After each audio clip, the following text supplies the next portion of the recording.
திருக்கோயிலில் தானே முதல் பண்ணுனதா நம்ம கேள்விப்படுறோம். இது இப்போ அரங்கத்திலேயே வந்துருச்சு, அரங்கேற்றத்திலேயே, அரங்க பிரவேசத்திலேயே வந்துருச்சு. முதல் உருப்படியாக பெரிய மேளத்தோட மல்லாரி பண்ணணும்னு வந்திருக்கு. இது உங்களுடைய கருத்து சொல்லுங்கள்.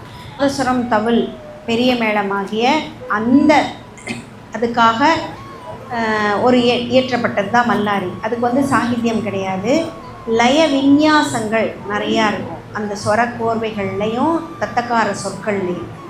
இது நாட்டியத்துக்கு நம்ம லயம் தாள நுணுக்கங்கள் இருக்கிறதுனால அழகாக இருக்குன்னு எப்படி கீர்த்தனைகள்லாம் எடுத்து நம்ம நாட்டியத்துக்கு பயன்படுத்துகிறோமோ அதே மாதிரி மல்லாரியும் எடுத்து. மல்லாரின்றது சுவாமி புறப்பாடுக்கு மட்டும்தான் இயற்றப்பட்டது. தேர் மல்லாரி, தளிகை மல்லாரி, கும்ப மல்லாரி, இப்படியெல்லாம் அது அழகாக இருக்குன்னு நாட்டியத்துக்கு நம்ம பயன்படுத்துகிறோம். விளம்பம், மத்தியமம், துரிதம் 3 காலம் இருக்கும். இடையில திஸ்ரம் இருக்கும். எப்படி புஷ்பாஞ்சலி 19ஆம் நூற்றாண்டில் இயற்றப்பட்டு அதை எடுத்து நம்ம நாட்டியத்துக்கு பிரபலமாக பண்ணுறோமோ அது மாதிரி மல்லாரையும் எடுத்து பண்ணுறாங்க. ஓகே.